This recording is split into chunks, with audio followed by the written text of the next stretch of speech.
ஆயக்கலைகள் 64 அதில் ஒரு முக்கிய கலையான ஜோதிட கலையின் மூலமாக என்னுடன் இணைந்துள்ள அன்பு நேயர்களுக்கு இனிய வணக்கம்ங்க. கடகராசி நேயர்களுக்கு புதுசா அப்படி என்ன இருக்க போகுது, எப்பவும் போல வாழ்க்கை கீழே தான் போகுது அப்படின்னு கதரும் நேயர்களுக்கு ஒரு நல்ல செய்தி காத்திருக்குதுங்க. அந்த செய்தியை தெரிஞ்சுக்கிறதுக்கு முன்னாடி இந்த உலகை காக்கும் முருகப்பெருமானுடைய பாதம் தொட்டு வணங்கி வீடியோக்குள்ள போலாங்களா? என்னுடன் சேர்ந்து நீங்களும் இந்த மந்திரத்தை சொல்லிட்டே உங்களால முடிஞ்சதுன்னா கமெண்ட் பாக்ஸ்ல ஒரு முறை கமெண்ட் பண்ணுங்க. ஓம் முருகா போற்றி, ஓம் முருகா போற்றி, ஓம் முருகா போற்றி. பழனி ஆண்டவா, செந்தூர் வேலவா, சீரும் போர் தளபதியே, சேவல் கொடி ராஜாவே, நீதான் ஐயா இந்த அப்பாவி மக்களை கஷ்டங்களிலிருந்து காப்பாற்றி காலம் முழுக்க கூடவே இருக்கணும். இவங்களுக்காக நான் தினமும் உங்ககிட்ட வேண்டிக்கிறேன். இவங்களுக்கு ஒன்றுனா நீதான் ஐயா பொறுப்பு. அப்படியே நான் சொல்லும் ஜோதிடமும் பழிக்க நீதான் ஐயா அருள் புரியணும். தினமும் உங்களுக்கு கிரகநிலை மாற்றத்தால் வரக்கூடிய சுப பலன்களை அறிய கட்டாயம் சப்ஸ்கிரைப் பண்ணி பெல் பட்டன் அப்புறம் ஆல் ஆப்ஷன் இருக்கும், அதையும் கொடுத்து வைங்க. ஒவ்வொரு பதிவும் உங்களைய வெற்றியடைய வைக்க வேண்டும் அப்படிங்கிற எண்ணத்துல தாங்க போடுறோம். நீங்க கடகராசியா, அப்போ எவ்வளவுதான் சம்பாதிச்சாலும் கையில காசு நிக்க மாட்டேங்குதா? பணம் வர வழியும் தெரியல, போற வழியும் தெரியலன்னு ஒரு மாதிரி மனசுக்குள்ள கவலை இருந்துகிட்டே இருக்கா?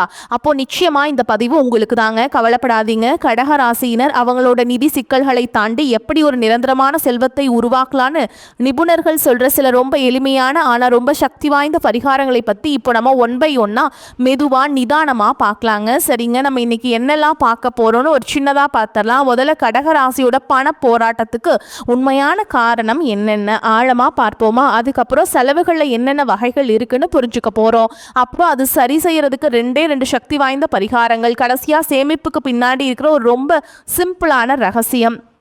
அதுக்கப்புறம் உங்களுக்கு நீ வரக்கூடிய நாட்கள் எப்படி அமைய போகுது, அதுக்கப்புறம் நட்சத்திர பலன்களையும் பார்த்து விரிவாக தெரிஞ்சுக்கலாங்க. முதல்ல கடகராசிக்காரங்க பொதுவாக சிந்திக்கிற அந்த அடிப்படையான பண பிரச்சனை என்னன்னு பார்த்துடலாம். இது அவங்களுக்கு மட்டும் இல்லைங்க, நம்ம பலருக்கும் இது பொருந்தும். ஏன்னா இவங்க அதை பற்றி சிந்திச்சுட்டே இருப்பாங்க. பணம் எப்படி வருது போகுது, ரொம்ப பண பிரச்சனையாக இருக்குது அப்படின்னு. அதனால் கொஞ்சம் கவனமாக கேளுங்க. நிபுணர்கள் சொல்கிற ஒரு அருமையான உவமை இதுதான். கடக ராசியினரோட நிதி நிலைமை ஒரு ஓட்ட பானையில் தண்ணி ஊற்றுற கதை மாதிரின்னு சொல்கிறாங்க. சும்மா கற்பனை பண்ணி பாருங்களேன். நீங்கள் ரொம்ப கஷ்டப்பட்டு தண்ணியை கொண்டு வந்து பானையில் ஊற்றுறீங்க, ஆனால் அடியில் இருக்க ஒரு சின்ன ஓட்ட வழியாக எல்லாமே வீணாக போய்கிட்டே இருக்குது. அது மாதிரி தான் பணம் பல வழிகளில் உங்களை வந்து சேருதுங்க. ஆனால் அந்த வேகத்தில் செலவாகி வெளியே போயிடுது. இதனால சேமிக்கிறதுங்கிறதே ஒரு பெரிய கனவாவே இருக்கு. எவ்வளவு சம்பாதிச்சும் கையில ஒண்ணுமே மிஞ்சலையேங்கிறது தான் அவங்களோட தீராத வேதனையா இருக்கு. சரி, இதுக்கு என்னதான் காரணம், ஏன் இப்படி நடக்குது? அதுக்கு காரணம் அவங்களோட இயல்பான குணம் தான். அதுதான் சுமைதாங்கி. ஆமாங்க, இது கடகராசியோட ஒரு முக்கியமான உள்ளார்ந்த இயல்பு. அவங்க எப்பவுமே தங்களை சுத்தி இருக்கிறவங்களோட, குறிப்பா தன்னோட குடும்பத்தோட பொறுப்புகளையும் கஷ்டங்களையும் தாமாவே முன் வந்து தன் தோள் மேல சுமப்பாங்க. மற்றவங்க நல்லா இருக்கணும், சந்தோஷமா இருக்கணும்னு நினைக்கிறதுல அவங்களுக்காக வாழ்ந்து தங்களை கவனிக்கவே மறந்துடுறாங்க. இது வெறும் ஒரு உணர்வு மட்டும் இல்லைங்க, இது ஒரு முடிவே இல்லாத தொடர்ச்சியான நிதி சுழற்சி மாதிரிங்க. மகனோட படிப்பு செலவு, மகளோட காலேஜ் ஃபீஸ், அது முடிஞ்சா கல்யாண செலவுன்னு பொறுப்புகள் ஒன்று மாற்றி ஒன்று வந்துக்கிட்டே இருக்கும். சில நேரங்களில் இது பேர குழந்தைகளை பார்த்துக்கிற வரைக்கும் கூட நீளுங்க. அவங்களுக்காக இதெல்லாம் செய்கிறதுல ஒரு சந்தோஷம் இருந்தாலும் நமக்காக ஒன்றுமே சேமிக்க முடியலையேங்கிற ஒரு போராட்டம் மனசுக்குள்ளே ஓடிக்கிட்டே இருக்கும். இப்போ நம்ம ஒரு ரொம்ப முக்கியமான விஷயத்த புரிஞ்சுக்கணுங்க. எல்லா செலவுகளும் ஒன்று கிடையாதுங்க. செலவுகளை பிரித்து பார்த்தா எந்த செலவுகளை நம்ம கட்டுப்படுத்தணும்னு தெரிஞ்சுக்கிறது தான் புத்திசாலித்தனம். பார்த்தீங்கன்னா செலவுகளில் சுப விரயம் அசுப விரயம்னு ரெண்டு வகை இருக்குது. வீடு கட்டுறது, கார் வாங்குறது, பிள்ளைகளோட படிப்பு, கல்யாணம்னு நம்ம சந்தோஷமாக திட்டமிட்டு பண்ணுற செலவுகள் எல்லாமே சுப விரயம். அதில் தப்பே இல்லைங்க. ஆனால் திடீர்னு வர ஆஸ்பத்திரி செலவு, எதிர்பாராத விபத்து, கடன் பிரச்சனை மாதிரி நம்ம மனசையும் பணத்தையும் ஒரே நேரத்தில் காலி பண்ணுற செலவுகள் தான் அசுப விரயம். நம்ம பார்க்க போகிற பரிகாரங்களோட முக்கிய நோக்கமே இந்த அசுப விரயங்களை குறைக்கிறது தான். அப்போது இந்த பணத்தை வீணடிக்கிற அசுப விரயங்களை எப்படி நம்ம கட்டுப்பாட்டுக்குள்ள கொண்டு வரது? அதுக்கான முதல் பரிகாரம் நம்ம மனசுக்கு தெளிவையும் அமைதியையும் கொடுக்கிறது தான். இதுக்கு நிபுணர் சொல்ற முதல் வழி திருவண்ணாமலைக்கு ஒரு பயணம் போறதுங்க. அங்க போய் ரமண மகரிஷி ஆசிரமம் மாதிரி அமைதியான இடங்கள்ல எந்த யோசனையும் இல்லாம கொஞ்ச நேரம் தியானம் பண்ணும்போது உங்க மனசுல இருக்கிற பண கஷ்டம், எதிர்காலத்தை பத்தின பயம் எல்லாமே மெதுவா குறைய ஆரம்பிச்சிடும். செலவுகளும் தானா கட்டுப்பாட்டுக்குள்ள வந்துருங்க. அதை நீங்களே உணர்வீங்க. மனசு அமைதியாக இருந்தாலே போதும். பண விஷயத்தில் நம்மளால் தெளிவான சரியான முடிவுகளை எடுக்க முடியும். இப்போ நம்ம நல்லா புரிஞ்சுக்க வேண்டிய ஒரு விஷயம் இருக்குது. இந்த தீர்வுங்கிறது நம்ம சாப்பிட்டாலோ தூக்கத்திலேயோ இல்லை நம்ம போடுற உடையிலையோ இல்லைங்க. அதாவது எந்த ஒரு வெளிப்புற மாற்றங்களும் தேவையே இல்லை. இது முழுக்க முழுக்க ஒரு உள்மன மாற்றம், மன அமைதியை அடையிறது தான் எல்லாத்துக்கும் முதல் படி. சரி, முதல் படியாக மன அமைதி மூலமாக செலவுகளை கட்டுப்படுத்திட்டோம். இப்போ அடுத்த கட்டம், அப்படி கஷ்டப்பட்டு சம்பாரிச்ச பணம் நம்மக்கிட்டே நிலச்சி நிற்கிறதுக்கு ஒரு குறிப்பிட்ட பரிகாரம் இருக்குது. அதை பற்றி இப்போ கொஞ்சம் விரிவாக பார்ப்போங்க. இந்த பரிகாரத்தோட நோக்கம் ரொம்பவே சிம்பிள். திடீர்னு வர ஆஸ்பத்திரி செலவு, எதிர்பாராத விபத்து, கடன் தொல்லை, இந்த மாதிரி நம்ம சேமிப்பை மொத்தமாக காலி பண்ணுற விஷயங்கள்ல இருந்து நம்மளை ஒரு கவசம் மாதிரி பாதுகாக்கிறது தான் இந்த பரிகாரத்தை செய்யறதுக்கு ரொம்ப எளிமையான 3 படிகள் தான். முதல்ல நீங்க பிறந்த கிழமை என்னன்னு தெரிஞ்சுக்கோங்க. ஞாயிறா திங்களான்னு. ரெண்டாவது, ஒவ்வொரு மாதமும் வர உங்கள் பிறந்த கிழமை அன்னைக்கு சூரிய உதயம் ஆரம்பித்து அடுத்த நாள் சூரிய உதயம் வரைக்கும், அதாவது 24 மணி நேரம் விரதம் இருக்கணும். கடைசியாக விரதத்தை முடிச்சுட்டு ஒரு குறிப்பிட்ட சக்தி வாய்ந்த கோயிலுக்கு போகணுங்க. அந்த கோயில் பேர் அகஸ்தீஸ்வரர் கோயில், அதாவது ஈஸ்வரன் கோயிலாக இருக்கலாங்க. இந்த கோயிலுக்கு ஒரு தனித்துவமான தெய்வீக சக்தி இருக்குன்னு சொல்லப்படுது. ஓகேங்களா? முடிஞ்சவங்க சென்னையிலிருந்து திருப்போரூர் போகிற வழியில் மாம்பாக்கம் பக்கத்தில் வெண்பேடுங்கிற சின்ன கிராமத்தில் இருக்குங்க. இங்கே இருக்கிற சிவலிங்கம் ரொம்ப அபூர்வமான சதுர வடிவத்தில் இருக்கும். அது மட்டும் இல்லாமல் சுவாமியூர் தாமரை மேலே அமர்ந்திருக்கிற மாதிரி இருக்குங்க. இந்த விசேஷமான அம்சங்களால் இங்கே போய் மனமுருகி வேண்டிக்கிட்டால் அசுப விரயங்கள் தடுக்கப்படும்னு ஒரு ஆழமான நம்பிக்கை இருக்குது. இப்போ நம்ம ரொம்ப முக்கியமான கட்டத்துக்கு வந்திருக்கோம். இந்த பரிகாரங்கள்லாம் செஞ்சதுக்கப்புறம் நம்ம முன்னாடி ஒரு ரொம்ப எளிமையான ஆனால் ரொம்ப ஆழமான ஒரு நிதி உண்மை இருக்குது. அது என்னன்னு பார்க்கலாமா? இந்த ஒரு வரி தான் எல்லாத்துக்கும் அடிப்படை. விரயம் நடக்கலைன்னா அது சேவிங்ஸாக மாறும். இதை நல்லா மனசில் பதிய வச்சுக்கோங்க. சேமிப்புங்கிறது அதிகமாக சம்பாதிக்கிறது மட்டும் இல்லைங்க, தேவையில்லாத செலவுகளை குறைக்கிறது தான்.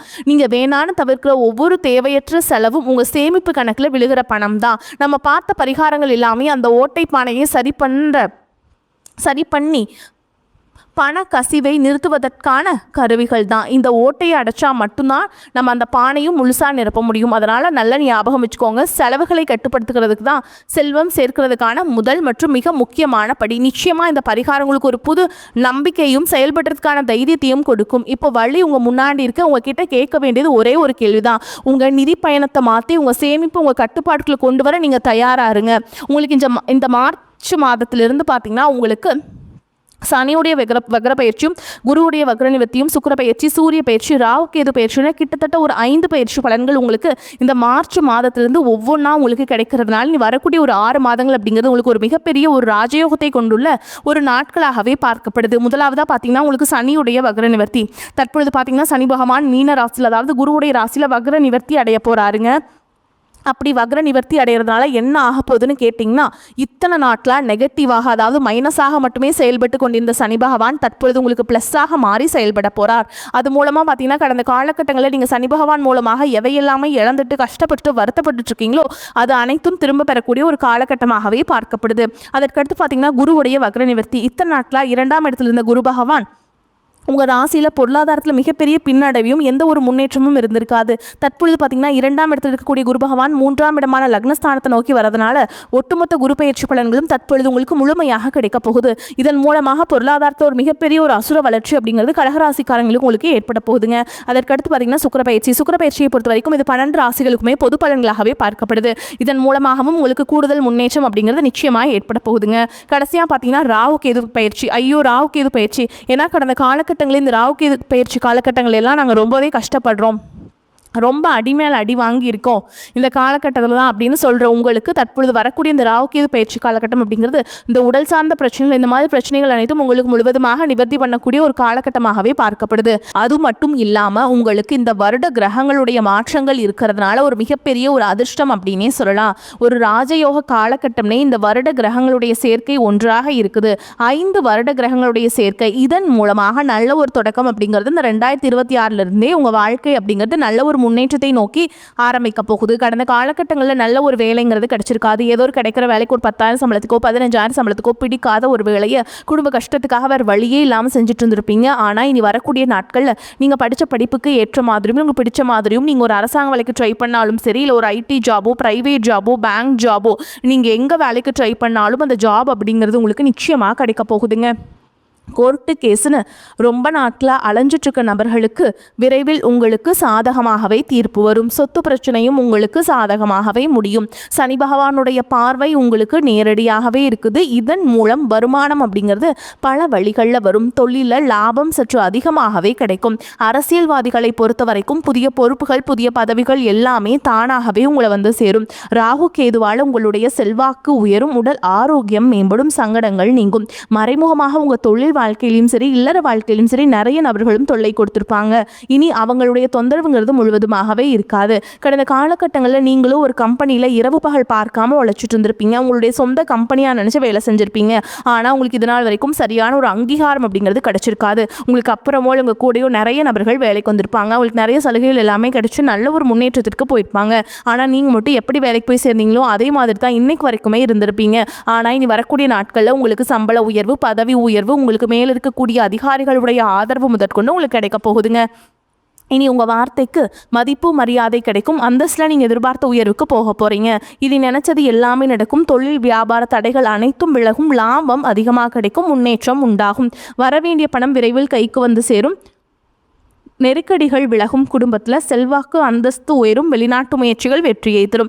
தெய்வ சிந்தனை அதிகமாகும். பெரியோருடைய உதவிகள் கிடைக்கும். உறவுகளில் இருந்த சண்டை சச்சரவு முழுவதுமாகவே விலகும். புதிய நண்பர்கள் உங்களுக்கு உதவி செய்வாங்க. தொழிலில் ஏற்பட்ட நெருக்கடிகள் நீங்கும். முடங்கி கிடந்த நிறுவனங்கள் மீண்டும் இயங்கும்.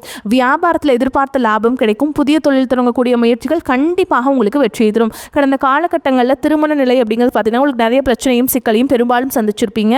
இதில் குறிப்பாக பார்த்தீங்கன்னா பெண்களுக்கு ஏதாவது ஒரு வகையில் எளிமையாக திருமணம் அப்படிங்கிறது அடைஞ்சிருது. ஆனால் ஆண்கள் தான் ரொம்ப ரொம்ப பாவம். அடிச்சு பிடிச்சி நிச்சயதார்த்தம் வரைக்கும் போனால் கூட அக்கம் பக்கம் இருக்கவங்க, தெரிஞ்சவங்கன்னு கெடுத்து வர்றதுக்கு நிறைய நபர்கள் இருக்காங்க.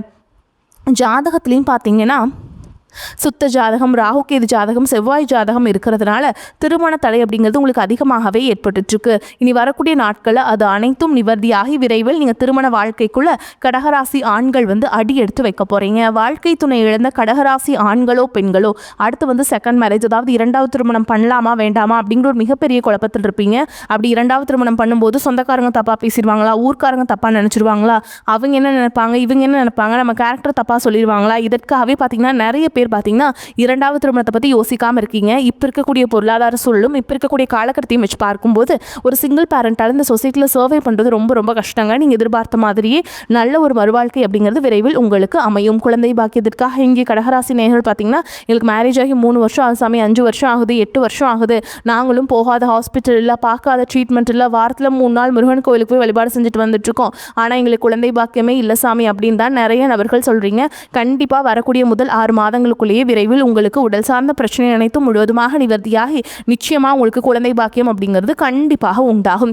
காதலிப்பவர்களுக்கு இந்த 2026 நிச்சயமாக கை கூடக்கூடிய ஒரு ஆண்டாகவே பார்க்கப்படுது. இனி வரக்கூடிய நாட்களில் உங்களுடைய வளர்ச்சி அப்படிங்கிறது யாருமே எதிர்பார்க்காத அளவுக்கு ஒரு மிகப்பெரிய ஒரு அசுர வளர்ச்சியாக இருக்க போகுது.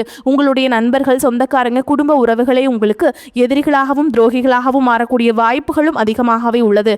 முடிஞ்ச அளவுக்கு தவறான உறவுகள் என்று தெரிந்தால் அது குடும்ப உறவாகவே இருந்தாலும் சரி, உடனடியாக அவர்களை விட்டு கொஞ்சம் நாட்கள் மட்டும் விலகி இருப்பது உங்களுக்கு ரொம்ப ரொம்ப நல்லது. கடகராசியை பொறுத்த வரைக்கும் நீங்கள் ஆண்களோ பெண்களோ அரசு வேலையோ தனியார் வேலையோ கூலி வேலையோ நீங்கள் எதிர்பாராத வருமானம் அப்படிங்கிறது உங்களுக்கு இரட்டிப்பு மடங்காக கிடைக்க போகுது. சேமிப்பு அப்படிங்கிறது பல மடங்காக உயரப்போகுது. இதன் மூலமாக ஒரு பைசா கடன் இல்லாமல் அனைத்து விதமான கடன்களையுமே வரக்கூடிய நாட்களை நீங்கள் முழுவதுமாகவே கட்டி முடிக்க போகிறீங்க. அந்த அளவுக்கு பொருளாதார மாற்றம் அப்படிங்கிறது விரைவில் உங்களுக்கு காத்துக்கிட்டு இருக்குதுங்க. மேலும் உங்களை பொறுத்த வரைக்கும் இப்போ நம்ம நட்சத்திர பலன்களை பார்க்கலாங்க. அந்த வகையில் புனர்பூச நட்சத்திரம் 4ஆம் பாதம் உங்களை பொறுத்த வரைக்கும் வெளியில் தங்கும் சூழல் ஏற்படும். எடுத்த காரியத்தை செய்யும் போது எது சரி எது தவறு என்ற தடுமாற்றம் ஏற்பட்டாலும் திறமையால் அதனை செய்து முடிப்பீங்க. பண வரவு எதிர்பார்த்தபடி இருக்கும். தொழில் வியாபாரம் முன்னேற்ற பாதையில் செல்லும். நிதி உதவி கிடைக்கும். வாடிக்கையாளர்கள் மத்தியில் மதிப்பு கூடும். உத்தியோகத்தில் இருப்பவர்களுக்கு நீண்ட நாட்களாக எதிர்பார்த்த பதவி உயர்வு கிடைக்கலாம். சம்பள உயர்வும் வரலாம். அடுத்ததான் பூச நட்சத்திரம் உங்களை பொறுத்த வரைக்கும் குடும்பத்தில் மகிழ்ச்சி இருக்கும். கணவன் மனைவிக்கிடையே இதுவரை இருந்து வந்த கருத்து வேற்றுமை நீங்கி நெருக்கம் அதிகரிக்கும். பிள்ளைகளுக்கு தேவையான பொருட்களை வாங்கி கொடுப்பீங்க.